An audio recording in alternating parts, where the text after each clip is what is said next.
नमस्कार। उम्मीद करता हूँ आप सभी बहुत ही अच्छे हैं, स्वस्थ हैं, अपना ढेर सारा ध्यान रख रहे होंगे। दोस्तों, वृषभ राशि की बात हो रही है आज। शनि हो रहे हैं वक्री और 17 जून को हो रहे हैं और 4 नवंबर तक वक्री रहेंगे।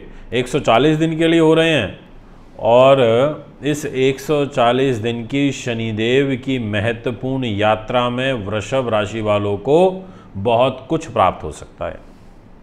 जी हाँ, आपके लिए इस वक्री चाल का शुभ फल प्राप्त होता हुआ नज़र आ रहा है। इसलिए दोस्तों वीडियो बनाई जा रही है, इसलिए वीडियो को पूरा देखना बहुत ज़रूरी हो जाता है। आपकी ये नैतिक जिम्मेदारी बनती है कि आप ज़्यादा से ज़्यादा लोगों तक इस वीडियो को पहुंचाने में हमारा सहयोग करें और इसको गहराई के साथ में समझने की कोशिश करें और अच्छी लगे तो और लोगों तक पहुँचाने में हमें सहयोग करें। ज्योतिष एक प्रॉपर विज्ञान है, ग्रहों पर आधारित, इसमें कोई किंतु परंतु वाली बात नहीं है। जहाँ पर प्लेसमेंट हो जाएगी वहाँ फल मिल जाएगा। जिस घर की जिम्मेदारी होगी उस घर से संबंधित फल मिल जाएगा।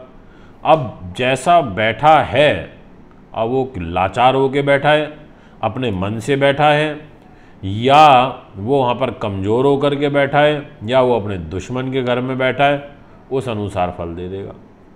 मैं अभी परेशान हो जाऊँ, बहुत टेंशन में आ जाऊँ, तो मैंने ना तो अपने ऑफिस को संभाल पाऊंगा और ना ही अपने घर को संभाल पाऊंगा। जिम्मेदारी मेरे पास ऑफिस की है, बैठ गया जाकर के घर में, तो घर में जाकर के भी ऑफिस का काम नहीं देख पाऊंगा ठीक से, क्योंकि मानसिक रूप से तनाव में हूँ।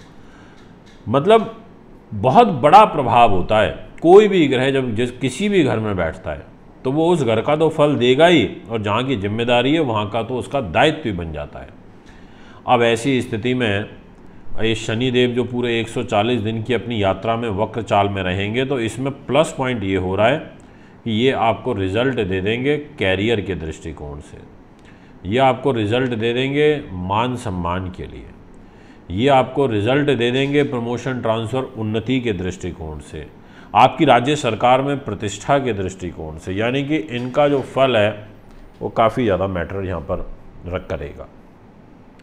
न्यायमूर्ति हैं, कर्म फलदाता हैं, रिसर्चर हैं, शोधकर्ता हैं, गहराई के साथ काम को कराते हैं, अध्ययनशील हैं, प्रयत्नशील हैं, भ्रमणशील हैं, घुमाते हैं इंसान को और काफ़ी यात्राएं कराते हैं। बहुत सारे लोग जो बहुत ज़्यादा यात्राएं करते हैं उनकी कुंडली में शनि का प्रभाव निश्चित तौर पर होता ही है। या तो शरीर के ऊपर होगा दृष्टि से, तो उनकी यात्राएँ बहुत होती हैं, या फिर मजबूरी में जब 7.5 ढैया या महादशा या अंतरदशा चलेगा या नीच शनि चलेगा तो फिर ऐसे जातक को घुमा देते हैं शनि बुरी तरीके से। दोस्तों, शनिदेव कर्मचारी वर्ग से ताल्लुकात रखते हैं, स्पेयर पार्ट्स का काम कराते हैं, मजदूरी के काम भी कराते हैं, सट्टा बाजार का, लॉटरी का, अकस्मात धन लाभ का काम कराते हैं, और ये वक्री हो रहे हैं तो आपके लिए आर्थिक रूप से काफ़ी अच्छे रह सकते हैं ये। तो आइए शुरुआत करते हैं। और आपको बता देना चाहता हूँ कि मैं मुंबई में अवेलेबल रहूँगा दिनांक 12, 13 व 14 जून को। कुंडली बनवाने के लिए, दिखाने के लिए, पूजा पाठ के लिए, रत्नों के लिए आप मुझे संपर्क कर सकते हैं। दोस्तों, विषय को बढ़ाते हैं। अब सबसे पहले मैं आपसे बात करना चाहता हूं कि कर्म भाव पर बैठे हैं और भाग्येश होकर के बैठे हैं। अगर भाग्य स्थान का स्वामी कर्म भाव पर बैठ करके वक्री हो जाए तो ऐसी स्थिति में ये दशम भाव को मजबूती दे देता है। ऐसी स्थिति में ये आपके बारे न्यारे कर सकता है, आपसे संघर्ष कराएगा, इसमें कोई दो राय नहीं। आप मेरे से बिल्कुल उम्मीद मत रखना कि वक्री हो रहा है तो मैं ये बोलूँगा कि शनि का संघर्ष कम हो जाएगा या शनि संघर्ष कम कराएगा। मैं बिल्कुल नहीं बोलूँगा। मैं बोलूँगा कि ये उल्टा और 2 गुना बढ़ा देगा आपके संघर्ष को इन 140 दिनों में।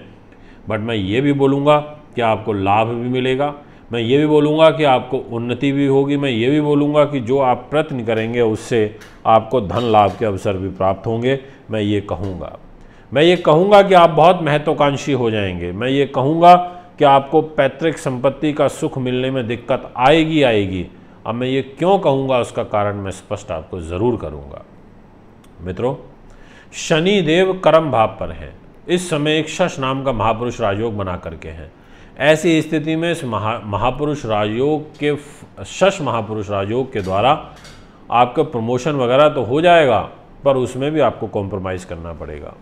140 दिन का समय है ये। इसमें भाग्य का सपोर्ट मिल जाएगा, धार्मिक जीवन में रुचि बढ़ जाएगी। अगर आपकी कोई धार्मिक कार्य करने की बहुत प्रबल इच्छा है तो आपको निश्चित तौर पर लाभ मिलेगा।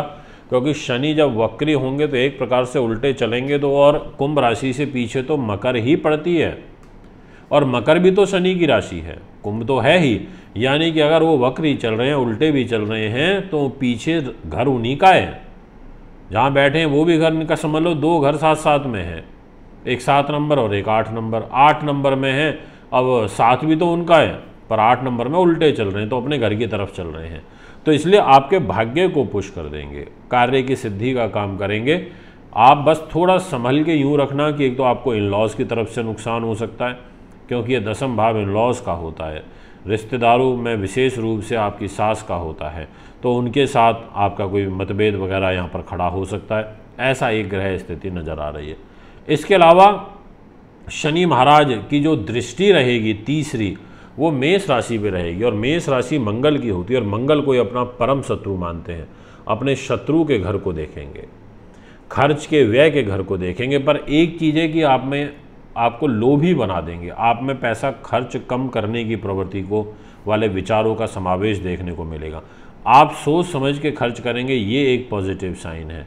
बट आपका विशेष रूप से धर्म के प्रति रुझान काफ़ी ज़्यादा बढ़ जाएगा, ऐसा आपकी पत्री कहती है। शनि महाराज की जो 7th दृष्टि है, ये बहुत बहुत बहुत ज़्यादा महत्व रखती है। वो इसलिए रखती है क्योंकि सिंह राशि में पड़ रही है, और सिंह राशि सूर्य की है, और शनि जब सूर्य की राशि को देखेंगे, वक्री दृष्टि से देखेंगे, तो इसका फल आपको अच्छा नहीं मिल पाएगा, इसके फल में बहुत कमी हो जाएगी। आपका मन पीड़ित रहेगा, आपकी माता का जो स्वास्थ्य है वो ज़्यादा खराब रह सकता है, आपको पैतृक संपत्ति से लाभ मिल पाने में बहुत दिक्कत आएगी। इनफैक्ट पुलिस केस मुकदमे ऐसी चीज़ें हो सकती हैं। आपके पास जो खुद की संपत्ति है उसी का आप उपभोग कर पाएंगे, बाकी नहीं कर पाएंगे। इसके अलावा यहाँ पर मैं एक चीज़ और बोलूँगा कि अगर आपके कुंडली के अंदर, ध्यान से समझना कि बुध बैठा है 4th हाउस में, यानी कि जहाँ पर 5 नंबर लिखा है, यहाँ अगर बुध बैठा हो या यहाँ पर शुक्र बैठा हो, तो एक बार को आपकी स्थिति संभल सकती है, क्योंकि यहाँ पर 4th भाव पर 2 अच्छे और शुभ ग्रह बैठ गए। अगर ये नहीं बैठे हैं और एक घर खाली है और सामने से गोचर में शनि तो देख ही रहे हैं, तो आपको दिक्कत दे देंगे। वाहन खरीदने में भी समस्या आएगी। शनिदेव की 10वीं दृष्टि, और वो भी वक्री दृष्टि, दाम्पत्य जीवन के घर में रहेगी, दाम्पत्य जीवन को डिस्टर्ब कर देंगे, कलह कलेश की तरफ ले जाएंगे, तलाक जैसी परिस्थितियों का निर्माण हो जाएगा, यानी कि एक अलगाव विच्छेद का योग बनेगा। ऐसा भी ग्रह गोचर दिखाई देता है। इसलिए मैं आपसे यही कहूँगा कि आप थोड़ा ध्यान से कार्य करें, संभल के चलें, प्लान तरीके से अपनी लाइफ को जिएं, शेड्यूल तरीके से अपनी लाइफ को जिएं, ये मैं आपसे विशेष रूप से कहना चाहता हूँ। दोस्तों, अब ये 4 नवंबर तक ग्रह ऐसा चलेगा। अगर आप भी मुझसे मिलना चाहते हैं, कुंडली दिखाना चाहते हैं, या शनि के विषय में और डिटेल चर्चा करना चाहते हैं, तो संपर्क कर सकते हैं। अभी आपसे ज़्यादा चाहता हूँ। नमस्कार, बहुत बहुत धन्यवाद।